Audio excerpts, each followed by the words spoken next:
ಗುರುಗಳೇ, ಈಗ ವೃಷಭ ರಾಶಿ ಕಡೆ ಬರೋದಾದ್ರೆ ಈ ವರ್ಷದ ಅವರ ರಾಶಿ ಫಲ ಹೇಗಿದೆ? ವೃಷಭ ರಾಶಿ ಫಲ ಪಾಪ ನೀವು ಏನು ಮಾಡ್ತೀರಿ ಪಾಪ, ಗುರುವಿನ ಅನುಗ್ರಹ ಇದೆ, ಜೂನ್ವರೆಗೂ ಗುರುವಿನ ಅನುಗ್ರಹ ಇದೆ.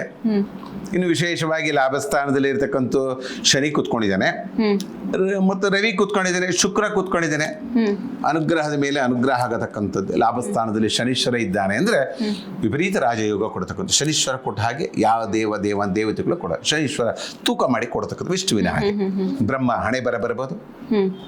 ಲಲಾಟಲ್ಲಿ ಅಕ್ಷರಪಂತೆ ಪರಮಿದ್ವಾಲ ಮಾತಾ ರಂಗೀನಾಥೆ ಧ್ವನಿಕ ದ್ವಾರ ನಿವಾಸ ದುಃಖಂ ದಾರಿದ್ರ್ಯಂ.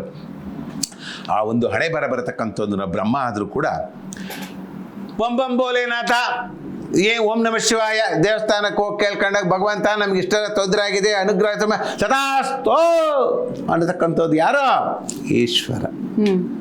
ಈಶ್ವರನು ಯಾರು ಇಲ್ಲಿ ಏನೇ ಕೇಳ, ಎಸ್ ನಾನು ಕಳ್ತನ ಮಾಡ್ಬೇಕು, ಎಸ್ ನಾನು ಮಿನಿಸ್ಟರ್ ಆಗಬೇಕು, ಎಸ್ ನಾನು ಯಾವ ಕೆಲಸ ಮಾಡ್ಬೇಕು, ಎಸ್ ಅನ್ನತಕ್ಕಂಥ ಯಾರು ಫಲ ಕೊಡ? ಓಂ ನಮಃ ಶಿವಾಯ ಬಂಬಂ ಬೋಲೆನಾಥ. ಆದರೆ ವಿಷ್ಣು ಇದ ನೋಡಿ ಬಹಳ ಬುದ್ಧಿವಂತ ಅವನು. ಯಾರ್ಯಾರಿಗೆ ನಿಮ್ಮ ಫಲಕ್ಕೆ ತಕ್ಕಂತೆ ಬಲವನ್ನು ಕೊಡತಕ್ಕಂಥದ್ದು ಯಾರೋ ವಿಷ್ಣುವಾಯ ವಿದ್ಮಹೇ ಶಾಲಿಗ್ರಾಮ ಧೀಮಿ ತನ್ನ ಸ್ವಾಮಿ ಪ್ರಚೋದಯ. ಆ ಭಗವಂತನ ದಯೆ, ಆ ಗಾಯತ್ರಿ ದಯೆ, ಆ ಲಕ್ಷ್ಮೀನಾರಾಯಣ ದಯೆ ಇದೆ ಅಂತಕ್ಕಂದರೆ ಹಣಕಾಸು ವಿಚಾರದಲ್ಲಿ ಒಳ್ಳೆ ಯೋಗ ಬರತಕ್ಕಂಥದ್ದು, ಫಲ ಬರತಕ್ಕಂಥ. ವೃಷಭ ರಾಶಿ ಫಲದಲ್ಲಿ ವೃಷಭ ರಾಶಿ ಎಂದಕ್ಕಂಥ ಶುಕ್ರನ ಅಧಿಪತಿ, ಶುಕ್ರ ಉಚ್ಚ ಸ್ಥಾನದಿದ್ದಾನೆ. ವಿಶೇಷವಾಗಿ ಈ ವೃಷಭ ರಾಶಿ ಶುಭ ಫಲದ ಮೇಲೆ ಶುಭ ಫಲ ಬರತಕ್ಕಂಥ ಯೋಗ ಈ ಪರಭಾವನ ಸಂವತ್ಸರದಲ್ಲಿ ಹಣಕಾಸು ವಿಚಾರದಲ್ಲಿ ಕೂಡ ನೀವು ಕೂಡ ಲಾಭವನ್ನು ಪಡತಕ್ಕಂಥದ್ದು. ಆದರೆ ಭಗವಂತ ಎಲ್ಲ ಕೊಟ್ಬಿಡ್ತಾನೆ. ಮದುವೆನೂ ಆಗತ್ತೆ, ದುಡ್ಡು ಬರುತ್ತೆ, ಎಲ್ಲ ಏನೋ ಒಂದು ಮನಸ್ಸಿಗೆ ಚಿಂತೆ. ಹೌದು, ಮನಸ್ಸಿನಲ್ಲಿ ಸ್ವಲ್ಪ ತೊಂದರೆ ಇರುತ್ತೆ, ಕಿರಿಕಿರಿ. ಇಷ್ಟೆಲ್ಲ ದುಡ್ಡು ಬಂದ್ಬಿಡ್ತು, ಅಯ್ಯೋ ದುಡ್ಡು ಬರಲಿಲ್ಲ, ಏನು ಮಾಡ್ದಪ್ಪ, ದುಡ್ಡು ಬಂದ್ಬಿಡ್ತು, ಏನು ಮಾಡ್ಬಿಡ್ದು, ಅಯ್ಯೋ IT ರೇಡ್ ಆಗ್ಬಿಡ್ತು ಏನೋ, ಅಯ್ಯೋ ಸಿನಿಮಾ ರಂಗದಲ್ಲಿ ಒಳ್ಳೊಳ್ಳೆ ಸಿನಿಮಾ ಸಿಗ್ತಾ ಇದೆ, ಮತ್ತು TV ಪ್ರೋಗ್ರಾಮ್ ಮಾಡಿದಾಗ ಒಳ್ಳೊಳ್ಳೆ ಪ್ರೋಗ್ರಾಮ್ ಸಿಗ್ತಾ ಇದೆ. ಸ್ತ್ರೀಯರಿಗೆ ಶುಭ ಫಲದ ಮೇಲೆ ಶುಭ. ನಾವು ಅವಾಗಲೇ ಹೇಳ್ಬಿಟ್ಟೆ, ರೇಷ್ಮೆ ಸೀರೆ ಯಾರದ್ದು ಯಜಮಾನರಿಗೆ ತರಿಸ್ಕೊಳ್ಳೋದು, ಒಳ್ಳೊಳ್ಳೆ ರೇಷ್ಮೆ ಸೀರೆ ತರಿಸ್ಕೊಳ್ಳಿ ಅಂತ. ಆ ಥರ ಫಲಗಳೆಲ್ಲ ಮನೆ ಮೇಲೆ ಫಲಗಳು ಬರ್ತಕ್ಕಂಥ ವೃಷಭ ರಾಶಿ ಜೂನ್ವರೆಗೂ ಮಾತ್ರ. ಎಲ್ಲಿವರೆಗೂ? ಜೂನ್ವರೆಗೂ ಮಾತ್ರ. ಧನಸ್ಥಾನದಲ್ಲಿ ಗುರು, ಧನಸ್ಥಾನದ ಗುರುವಿದ್ದಾಗ ನೀವೇ ರಾಜರು. ಗುರು ಹೆಂಗೆ ಈ ವರ್ಷ ರಾಜ ಅಂದ್ರೆ ನಿಮ್ಮ ಮನೆಗೆ ನೀವೇ ರಾಜರು. ಹೆಣ್ಮಕ್ಳಾಗಿರ್ಬೋದು, ಗಂಡು ಮಕ್ಕಳಾಗಿರ್ಬೋದು.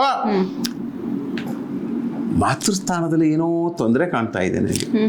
ಮಾತೃಸ್ಥಾನದಲ್ಲಿ ವಿಶೇಷವಾಗಿ ಆ ಮಾತೃಸ್ಥಾನದ ಕೇತು ಕುಳಿತುಕೊಂಡ್ರಿಂದ ತಾಯಿಯ ಆರೋಗ್ಯದ ಬಗ್ಗೆ ಹೆಚ್ಚಿಗೆ ಗಮನವನ್ನು ಕೊಡಿ ಈ ವೃಷಭ ರಾಶಿ ಫಲದಲ್ಲಿ.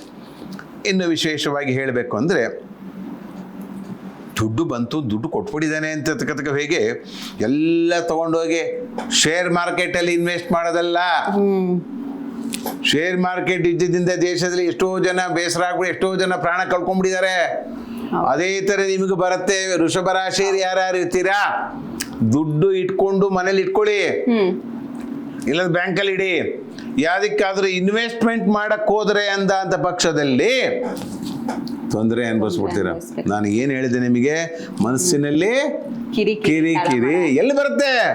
ಸುಮ್ಮನೆ ಕುತ್ಕೊಂತಾರ ಜನಗಳು. ಕೈ ಇದ್ರೆ ದುಡ್ಡು ಇಲ್ಲ ಆದ್ರೆ ಒಂದೇ ಯೋಚನೆ, ದುಡ್ಡು ಇತ್ತೆ ನೂರಾರು ಯೋಚನೆ. ಖಂಡಿತ ಆ ಥರ ಫಲ ಬರತಕ್ಕಂಥದ್ದೇ ವಿಶೇಷವಾಗಿ ಈ ವೃಷಭ ರಾಶಿಯಲ್ಲಿ. ಏನಪ್ಪ ಇವರಿಗೆ ಯಾವ ಪರಿಹಾರ ಭಾಗವಾಗಿ ಏನು ಮಾಡ್ಕೊಳ್ಬೇಕು ಅನ್ನತಕ್ಕಂಥದ್ದು ವಿಶೇಷವಾಗಿ ಸುಬ್ರಹ್ಮಣ್ಯನ ಆರಾಧನೆ, ನಾಗದೇವತೆಯ ಆರಾಧನೆ ಮಾಡ್ಕೊಳ್ಳೋದ್ರಿಂದ ಎಲ್ಲದ ಒಂದು ಫಲವನ್ನು ಪಡೆತಕ್ಕಂಥದ್ದು ಯೋಗ. ಇನ್ನು ರಾಹುವಿನ